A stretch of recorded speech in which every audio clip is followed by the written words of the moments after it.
Hello everyone and welcome again. So हम कर रहे हैं 2017 का जो मास्टर केडर का पेपर था उसमें से जो फिज़िक्स का पार्ट था वो हम सॉल्व कर रहे हैं और ये है video number 3 means part number 3 है उसका। ठीक है, so let's see the question. So the next question is question number 9। The half-life of a pi plus meson at rest is 2.5 into 10 raised to power minus 8 second.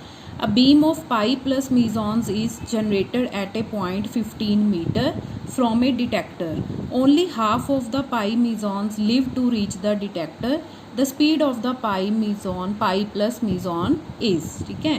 So we are given, हमारे पास है कि जो rest पे है पाई मेसॉन्स उसका जो time है उनकी हाफ लाइफ है that is 2.5 into 10 raise to power minus 8 second और उसका जो डिस्टेंस है जो जहाँ पे वो जनरेट हो रहे हैं डिटेक्टर से दैट इज़ 15 मीटर। उनमें से सिर्फ हाफ पाई मेसॉन्स हैं जो डिटेक्टर तक पहुँच पा रहे हैं। ठीक है, and we have to tell the speed of that half amount of pi positive meson. So let's write the values first. So values हमारे पास हैं कि जब वो रेस्ट पे हैं दैट इज़ टॉ नॉट, तो उनका जो हाफ लाइफ है वो हम रिप्रेजेंट कर लेंगे टॉ नॉट से that is 2.5 into 10 raise to power minus 8 second. हम ये क्वेश्चन है रिलेटिविस्टिक का, ठीक है, रिलेटिविस्टिक फिजिक्स जो हम करते हैं एस फ्रेम और एस डैश फ्रेम में। सो एस फ्रेम में हम कंसीडर करते हैं कि वो पार्टिकल है that is at rest and its half life is denoted with tau naught 2.5 into 10 raise to power minus 8 second. Distance is given 15 metre and we have to find the velocity of pi plus mesons. ठीक है, जब वो move करेंगे so moving में हम उनको consider कर लेते हैं इन एस डैश फ्रेम, क्योंकि हमें पता है कि जो एस डैश फ्रेम है that moves with the velocity v। Okay, so S dash frame में उसका जो हाफ लाइफ है वो क्या हो जाएगा tau is equal to tau naught divided by under root 1 minus we square over C square. ये मैंने फॉर्मूला यहाँ पे अप्लाई किया है टाइम डायलेशन का। जैसे ही लेंथ कॉन्ट्रैक्शन होती है वैसे क्या होता है टाइम डायलेशन होता है। ठीक है, कि एस फ्रेम में उसका टाइम क्या हो जाता है कम हो जाता है, डायलेट हो जाता है। सो सिंपल है, we will apply the formula velocity is equal to distance divided by time.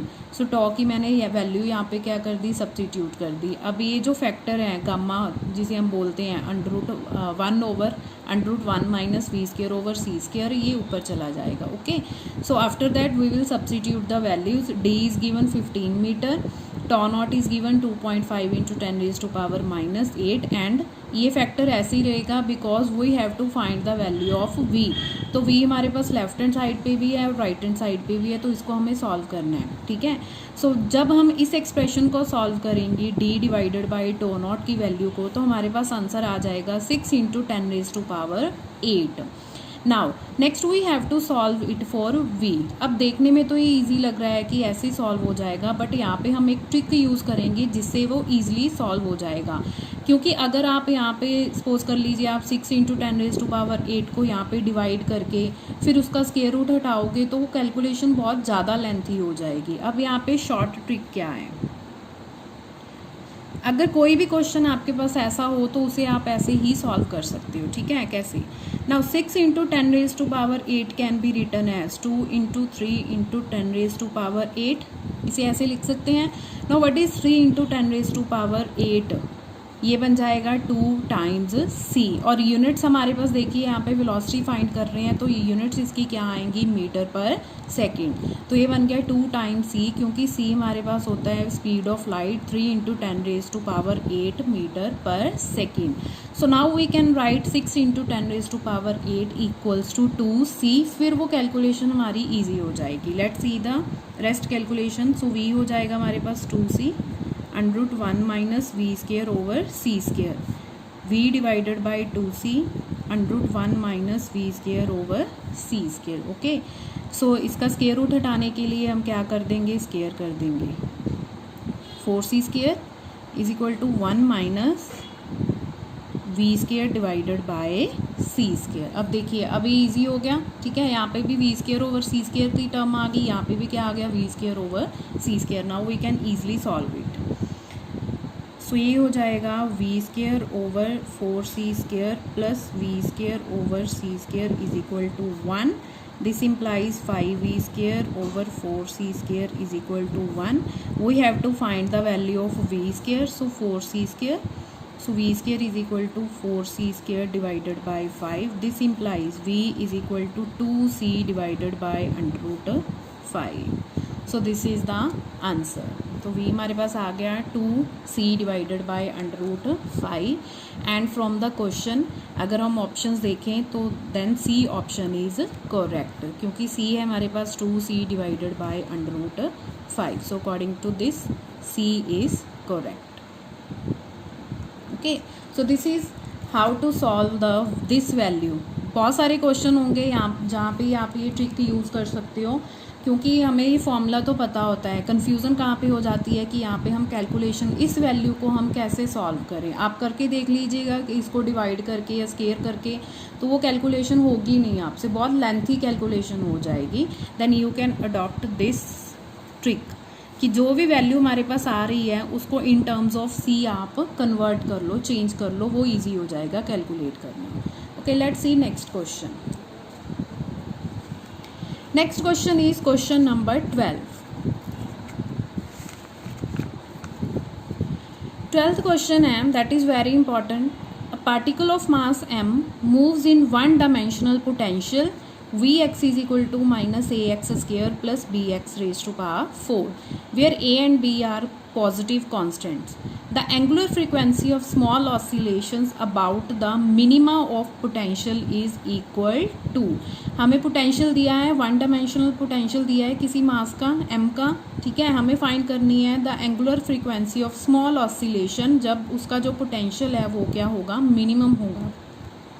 ये क्वेश्चन बहुत इंपॉर्टेंट है, ये CSIR नेट के लिए भी बहुत इंपॉर्टेंट है. उसमें भी मोस्टली ये हर टाइम आता ही आता है, और सिर्फ एक फॉर्मूला है जिससे ये सॉल्व होगा, और बिल्कुल इजी फॉर्मूला है. हमें जस्ट इसका क्या करना है, डेरिवेटिव करना है. So let's see the solution. So firstly we will find the minimum potential. हम सबसे पहले मिनिमम पोटेंशियल की वैल्यू फाइंड करेंगे. उसके लिए हम सबसे पहले करेंगे इसका first derivative, dv divided by dx. तो ये आ जाएगा हमारे पास minus 2ax plus 4bx cube. Okay, secondly हम पहले कर लेते हैं सेकेंड डेरिवेटिव. सेकेंड डेरिवेटिव वो पोटेंशियल क्या हो जाएगा, minus 2a plus 12bx square. अब करना क्या होता है कि जब भी पोटेंशियल को मिनिमम करना होता है तो हम dv ओवर dx जो उसका फर्स्ट डेरिवेटिव होता है उसको इक्वल टू सब्स्टिट्यूट कर देते हैं इक्वल्स टू 0. वहाँ से हम किसकी वैल्यू फाइंड कर लेते हैं, x की वैल्यू फाइंड कर लेते हैं, ठीक है. सो ये करते हैं हम, dv ओवर dx हमें क्या पुट करना है, 0. सो ये हो जाएगा minus 2ax plus 4bx cube equals to 0. So ये हो जाएगा 2ax is equal to 4bx cube. 2 4 cancel हो जाएगा और एक x कैंसिल हो जाएगा, तो हमारे पास बच गया a is equal to 2bx square. From here we can find the value of x square, that is a divided by 2b, और x will be equal to under root a divided by 2b. ये हमारे पास value आ गई. Now to make the potential minimum, उसको हम क्या करते हैं, उसके सेकंड डेरिवेटिव में उस वैल्यू को सब्स्टिट्यूट कर देते हैं. अब देखिए सेकंड डेरिवेटिव में फर्स्ट वैल्यू हमारे पास क्या है, माइनस 2a. यहाँ पे x का कोई कॉम्पोनेंट नहीं है, बट सेकंड में क्या है, एक्स स्क्वायर है. So directly we will substitute the value of x square and we will find the minimum potential. अब ये वैल्यू क्या आ जाएगी हमारे पास, मिनिमम. ओके, सो ये बन जाएगा minus 2a plus 12b into x square. X square है हमारे पास a divided by 2b. So D square v D x square minimum. b cancel हो जाएगा, 2 से 12 6 आ जाएगा, तो ये आ गया minus 2a plus 6a is equal to 4a. Okay, so हमारे पास अब आ गया D square we over D x square की जो मिनिमम वैल्यू है, मीन्स इस पोटेंशियल की जो मिनिमम वैल्यू है वो कितनी आ गई हमारे पास, 4a. अब हमें डायरेक्टली क्या लगाना है, फॉर्मूला लगाना है. ये जो पोटेंशियल हमें गिवन है that is for the harmonic oscillator, क्योंकि हार्मोनिक ऑसिलेटर का जो पोटेंशियल होता है that is half m omega square x square होता है. तो एक्स स्क्वायर वाला जो पोटेंशियल होता है वो किसका होता है, वन डायमेंशनल हार्मोनिक ऑसिलेटर का। ये वन डायमेंशन इसीलिए है क्योंकि पोटेंशियल है उसकी वेरिएशन सिर्फ एक कोऑर्डिनेट से है, दैट इज़ एक्स। अगर तीनों कोऑर्डिनेट्स होंगे एक्स वाई और जेड, दैट फिर क्या बन जाएगा, वो 3 डायमेंशनल हार्मोनिक ऑसिलेटर। और हमें पता है कि हार्मोनिक ऑसिलेटर में जो फोर्स हम निकालते हैं दैट इज़ इक्वल टू किसका क्या फॉर्मूला होता है, minus k x, where k is the constant. Okay, equals to वो किसके होता है, force is also equals to minus d v over D x, that is the negative derivative of potential energy. Here we क्या होता है, potential ही होता है। सो यही फॉर्मूला हमें यूज़ करना है। यही फॉर्मूला जब भी आपको स्मॉल ऑसिलेशन का क्वेश्चन आएगा आपको यही फॉर्मूला यूज़ करना है, ठीक है। अब इसको हम कैसे सॉल्व करेंगे, एफ हमें नहीं चाहिए सो हम इन दोनों टर्म्स को इक्वेट करेंगे। सो माइनस क्या हो जाएगा, कैंसिल। अब देखिए हमें यहाँ पे यूज़ करनी है सेकेंड डेरिवेटिव की वैल्यू। तो अगर हम यहाँ पे d v over D x equals to k x करके उसका सेकेंड डेरिवेटिव करेंगे तो हमारे पास आएगा, so it will be d v over D x is equal to k x. Negative negative cancel हो जाएगा बहुत साइड्स पे, और जब इसका डेरिवेटिव सेकंड डेरिवेटिव कर देंगे दोनों साइड पे तो हमारे पास ये बन जाएगा d square we over D x square, और ये सिर्फ रह जाएगा के। और के की वैल्यू फर्दर क्या होती है, that is m omega square. M is mass of the particle और ओमेगा होती है उसकी एंगुलर फ्रीक्वेंसी, ठीक है। एंड ओमेगा फर्दर किसके इक्वल होता है, हमारे पास 2 पाई न्यू। सो क्वेश्चन में कई बार तो आपको एंगुलर फ्रीक्वेंसी पूछा होता है, कई बार डायरेक्टली उसकी फ्रीक्वेंसी पूछ लेते हैं। सो नो डाउट कोई बात नहीं है, अगर एंगुलर फ्रीक्वेंसी पूछी है तो हम ये वाला फॉर्मूला यूज़ कर लेंगे डायरेक्टली ओमेगा में। अगर हमें लीनियर फ्रीक्वेंसी की टर्म्स में पूछा है तो ओमेगा को हम फर्दर रिप्लेस कर देंगे, omega is equal to 2 pi nu. Okay, so हमारा क्वेश्चन था, हमारे पास जो D square we over D x square की वैल्यू आई थी that is 4a। So 4a किसके इक्वल हो जाएगा, दैट इज़ के, और के किसके इक्वल हो जाएगा, एम ओमेगा स्क्वायर। सो हमें किसकी वैल्यू चाहिए, ओमेगा की वैल्यू चाहिए, तो हमारे पास इक्वेशन बन जाएगी 4a is equal to m omega square. This implies omega square is equal to 4a divided by m, and this implies omega is equal to under root हो जाएगा 2 under root a divided by m. So this is the value of angular frequency. If we see the options given, options है हमारे पास, ये देखिए 4 options are given. तो जो हमारा answer आया है that is 2 under root a divided by m, and according to this 4th option is correct, ठीक है। So D option is correct. This is how to find the value of small oscillation, frequency of small oscillation when potential is given.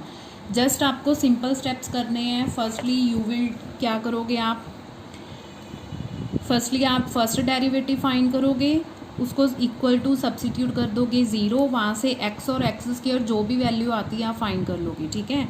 Then you will do that second derivative of potential, उसमें जो भी variable आ रहा है उसकी हम value substitute करेंगे और उसकी एक मिनिमम वैल्यू फाइंड कर लेंगे। And after that we will use this formula, that is f is equal to k is equal to m omega square, and k further किसके equal है, that is d square v over dx square. This is how to find the frequency of small oscillations. Next question is, what is the ground state spin and parity of aluminium 1327? हमें aluminium 1327 की ground state spin और parity बतानी है। ये question है from nuclear physics. So let's see the solution. Aluminium 1327 है, सो इसमें number of protons हो जाएंगे 13 एंड नंबर ऑफ न्यूट्रॉन्स हो जाएंगे 27 minus 13 is equal to 14। And we know how to find the spin and parity of the nucleus. उसमें क्या होता है कि हमें देखना होता है कि नंबर ऑफ न्यूट्रॉन्स इवन है या फिर नंबर ऑफ प्रोटॉन्स, ठीक है। यहाँ पे नंबर ऑफ प्रोटॉन्स क्या है, ऑड है, और नंबर ऑफ न्यूट्रॉन्स क्या है, इवन है। और इवन के लिए हम जो उनकी कॉन्फ़िगरेशन होती है कि जो स्टेट्स में अलग अलग स्टेट्स में हम न्यूट्रॉन और प्रोटॉन्स की फिलिंग करते हैं वो इवन नंबर के लिए नहीं करते, वो सिर्फ किसके लिए करते हैं, ऑड नंबर के लिए। Okay, so let's fill the right the configuration. So that is 1s 1/2 2 1p 3/2। इसमें टोटल नंबर ऑफ जो प्रोटॉन्स आएंगे वो होंगे 4, 1p 1/2 इसमें जो जाएंगे 1/2 में वो क्या होंगे 2। ठीक है, अब आप ये कैलकुलेट कर सकते हो कि किस स्टेट में कितने नंबर ऑफ न्यूट्रॉन्स और प्रोटॉन्स हम फिल कर सकते हैं, that is with this value. क्योंकि हमारे पास ये जो होती है S1/2, सपोज कर लीजिए ये स्टेट है, तो ये हमारे पास टर्म्स होती हैं जो स्पेक्ट्रोस्कोपिक टर्म्स होती हैं, उसको हम कैसे रिप्रेजेंट कर सकते हैं, L एंड J। सो जो SPD है वो रिप्रेजेंट करते हैं ऑर्बिटल एंगुलर मोमेंटम, और जो हम यहाँ पे लिखते हैं वो रिप्रेजेंट करते हैं total angular momentum quantum number J। ठीक है, और नंबर ऑफ प्रोटॉन्स और न्यूट्रॉन्स किसी भी शेल में कितने जाएंगे, दैट वो जाएंगे 2J+1। Okay, so how to calculate the number of protons और न्यूट्रॉन्स, जो भी स्टेट में जाएंगे वो जाएंगे 2J+1। So accordingly we can calculate. अब हमें यहाँ पे फिलिंग करनी है 13 प्रोटॉन्स की, तो यहाँ तक हमारे पास फिल हो गए 6 and 8, और 5 अभी हमें और करने हैं। ठीक है, तो वो नेक्स्ट लेवल में जाएंगे। नेक्स्ट लेवल होता है D, 5/2। नाउ सी हियर 5/2 है, यहाँ पे टोटल नंबर ऑफ प्रोटॉन्स कितने जा सकते हैं, मैक्सिमम कितने जाएंगे 6, बट हमें कितने फिल करने हैं 13, तो 8 हमने यहाँ पे ऑलरेडी फिल कर दिए, तो लास्ट 5 किस में जाएंगे, इसमें D शेल में। ठीक है, सो क्लियर है, इजी है बिल्कुल। सो ये अगर हम D 5/2 की टर्म देखें तो इसमें हमारे पास L कितना आ जाएगा, L हो जाएगा L होता है 0 for S, 1 for P, 2 for D, तो L हो जाएगा 2, एंड J कितना आ गया 5/2। नाउ ये तो आ गई हमारे पास, स्पिन तो आ गई, that is 5/2। Now we have to calculate parity हमें पता है क्या फॉर्मूला होता है, -1⁻L, L है 2, सो पैरिटी हो जाएगी positive. Now how to denote the spin and parity together, वो हम लिखते हैं स्पिन। ठीक है, उसके ऊपर क्या लिखते हैं हम यहाँ पे पैरिटी। ओके, सो ये बन जाएगा हमारा answer 5/2 plus. According to this अगर हम ऑप्शंस देखें तो ऑप्शन आ जाएगी हमारे पास ऑप्शन नंबर 1। 5/2 वाली देखिए सिर्फ एक ही ऑप्शन है, that is 5/2 plus, so option A is correct.